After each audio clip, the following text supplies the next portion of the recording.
En el siguiente video vamos a hablar del ciclo económico de la enfermedad, salud, educación y pandemia. La salud, según la OMS, es un estado completo de bienestar físico, mental y social, y no solamente la ausencia de enfermedad o dolencia. La enfermedad, contraria a esta, es la pérdida de salud, cuyo efecto negativo es consecuencia de una alteración estructural o funcional de un órgano a cualquier nivel. La salud y la enfermedad son parte integral de la vida, del proceso biológico y de las interacciones medioambientales y sociales. En la actualidad nos encontramos con esta nueva pandemia, el COVID-19. Los coronavirus son una familia de virus que pueden causar enfermedades como el resfriado común, el síndrome respiratorio agudo grave y el síndrome respiratorio de Oriente Medio. En 2019 se identificó un nuevo coronavirus como la causa de un brote de enfermedades que se originó en China. Este virus ahora se conoce como el síndrome respiratorio agudo grave coronavirus 2. La enfermedad que causa se llama enfermedad del coronavirus 2019. En marzo de 2020, la Organización Mundial de la Salud declaró que este brote de COVID-19 era una pandemia. El coronavirus fue declarado por la Organización Mundial de la Salud como pandemia. That COVID-19 can be characterized as a pandemic. ¿Qué es una pandemia? Que la enfermedad ya habita todo el planeta, alcanzó hasta el último rincón. Síntomas. Si tenés fiebre junto con tos, dolor de garganta o dificultad para respirar, o si presentas pérdida brusca del olfato y del gusto, consulta telefónicamente al sistema de salud de tu localidad. Los cuidados a tener en cuenta en esta pandemia son el lavado de manos frecuente, estornudar y toser en el pliegue de codo, no llevarse las manos a la cara, ventilar bien los ambientes de la casa, limpiar los objetos que usamos con frecuencia, permanecer en el domicilio debido al aislamiento, reducir el contacto físico con otras personas, no compartir mate, vajilla ni otros objetos de uso personal y no circular si es necesario.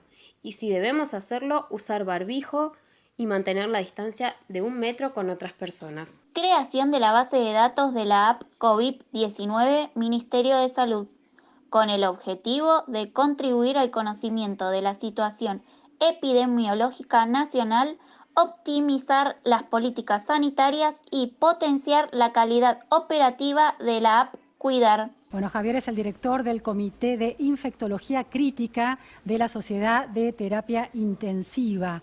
¿Cuán preparado está nuestro sistema de salud, tanto público como privado, en conjunto, articulado, para enfrentar esta pandemia, Javier? Y sin duda venimos de una situación en salud compleja en cuanto a lo económico, pero quizás en este caso, a diferencia de lo que pasó en el hemisferio norte, tuvimos el tiempo de que las instituciones de salud puedan estar abocadas prácticamente de lleno a lo que es la pandemia, diferente a lo que le pasó a Italia o España, en los que los encontró con las instituciones de salud trabajando como su trabajo habitual, con cirugías programadas, con consultorios habituales. Acá hoy la situación es diferente, eso, lo no esencial está totalmente frenado para prepararnos para el peor escenario, que puede no venir, pero prepararnos para el peor escenario. Esta pandemia también afecta a nuestra economía. El concepto de economía deriva del griego y significa administración de una casa o familia. Como ciencia, es la disciplina que estudia las relaciones de producción, intercambio, distribución y consumo de bienes y servicios, analizando el comportamiento humano y social en torno de estas fases del proceso económico. ¿Y cómo afecta entonces la pandemia en la economía? Cuando hay una enfermedad, esta causa una baja de energía en el humano, lo que interfiere en su trabajo y su producción, haciendo que estos dos sean ineficientes, lo que causa que haya menos ingresos y afecte las necesidades, permanencia en la escuela, la vivienda y la nutrición. Mientras haya mayor enfermedad en la población, es mucha la inversión en la medicina asistencial y menos la inversión en la educación. Se utiliza mucha economía para la publicidad de la medicina asistencial, la prevención y para evitar mayores contagios. Realizamos una asignación extraordinaria de 1.700 millones de pesos para reforzar tareas de diagnóstico y sumar recursos para el equipamiento hospitalario. El jefe de gabinete está a cargo de coordinar con los distintos ministerios y organismos del Estado la implementación de las acciones establecidas por el Ministerio de Salud para enfrentar localmente la pandemia. Hablemos ahora de educación. La educación es una formación destinada a desarrollar la capacidad intelectual, moral y afectiva de las personas de acuerdo con la cultura y las normas de convivencia de la sociedad en la que viven. ¿Y qué pasa entonces con la educación y la pandemia? ¿Cuán preparados estaban estudiantes y docentes para zambullirse en la educación a distancia? Los contenidos digitales irrumpieron en la escuela primaria y secundaria hace 10 años atrás, con la adopción de programas como Conectar Igualdad. Este recurso, que permitió que las prácticas de educación a distancia ahora se desplieguen de manera casi inmediata. La mudanza urgente de la escuela primaria y secundaria al entorno virtual también encontró sus escollos, como por ejemplo la posibilidad de que todos los estudiantes pudieran conectarse desde sus casas. Ya hace tiempo sabemos que la desconexión, la digitalización, es una dimensión de la desigualdad. La crisis del coronavirus no hace más que acentuarlo al punto de obviedad. Otro problema también es la necesidad de que se acompañe a los docentes en el proceso de mudar los contenidos pedagógicos a las aulas virtuales. ¿Qué cuestiones deberían tenerse en cuenta entonces para que en medio de la pandemia la educación a distancia sea efectiva y potenciadora? No hay que dejar de considerar que el estudiante está en un contexto emocional endeble, es decir, que esto no es solo educación virtual, sino que atravesamos una situación que a veces complica los procesos de enseñanza y aprendizaje. Los educadores deberían verificar de manera casi constante que el estudiante esté siguiendo la clase. Todos los medios y caminos que podamos fortalecer con los estudiantes para la comunicación es una buena decisión. Más allá del campus, tener un foro, redes sociales o grupos de WhatsApp contribuye para ver cómo se desarrolla el proceso de comprensión de los alumnos con el contenido. ¿Será posible que aquel tercer espacio que debería crearse en un entorno virtual a medio camino entre la escuela y las redes haya surgido en este contexto para ya quedarse? Lo que se está produciendo en la escuela primaria y secundaria con la pandemia es la formalización de estrategias informales que los docentes ya tenían, como grupos de WhatsApp para dar clases, grupos de Facebook y tutoriales de YouTube. Esto va a perdurar luego de la pandemia y sería bueno porque el objetivo debería ser el de extender la jornada educativa, ya que sería muy beneficioso para combatir esa desigualdad del sistema educativo. Pero hay que generar conciencia de que para eso se necesitan recursos.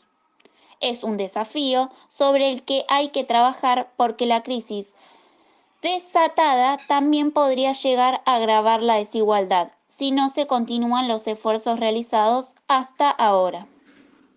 ¿Cuál es el rol de la escuela? ¿La escuela tiene que asistir socialmente? ¿Es la institución educativa un espacio para distribuir alimentos? ¿Somos educadores o asistencialistas? ¿Las instituciones con comedor se les corrió el eje en la educación? ¿Cuál es el rol del docente? Veamos qué opinan algunos docentes sobre el rol de la escuela en tiempos de pandemia. Ayelén, profesora en educación inicial, nos cuenta. En estos tiempos que estamos atravesando, tiempos de crisis donde la pandemia nos acecha a todos, la escuela y los jardines de infantes están cumpliendo un rol importantísimo, fundamental en la familia de los niños y las niñas, de asistencialidad, ayuda y colaboración. Si bien las escuelas están cerradas, están abiertas para la comunidad, brindando apoyo alimenticio. Como docente, estamos continuamente reinventando, realizando diferentes roles, ayudando y brindando asistencia a las familias que están atravesando esta situación tan difícil. Cintia, profesora en educación primaria, también nos comentó: por el tema de la pandemia pierden la oportunidad de asistir al comedor, y nosotros como docentes, cumpliendo una función del Estado, debemos asistirlos con la mercadería. Obvio que los educamos, es muy difícil no hacerlo físicamente, pero realizamos trabajos que entregamos el día de la entrega de mercadería, con el cual se entregan materiales didácticos. Y en la próxima entrega devuelven su trabajo ya realizado. Esto lo realizan cada 15 días. Además, realizamos videollamadas y atendemos cada situación particularmente. En conclusión, creemos que este año va a ser desafiante para todos, ya que la tecnología va a ser un instrumento importante en el marco familiar, profesional y de enseñanza y aprendizaje. Sin embargo, ninguno de los soportes que estamos utilizando en este momento va a suplir las clases en el salón, ya que consideramos que el vínculo docente-alumno es otro. Y además, al no contar todos con acceso a los medios tecnológicos, queda en evidencia la desigualdad social que sigue habiendo. Por otro lado, las cuestiones sociales y educativas se vieron influenciadas por las económicas. Al evidenciarse una economía al rojo vivo, las familias tienen que rebuscárselas para poder contar con las comidas diarias y que esto no influya en su proceso educativo. No sabemos qué va a pasar después de esto, pero sí que no vamos a ser los mismos. Muchos hábitos se van a modificar.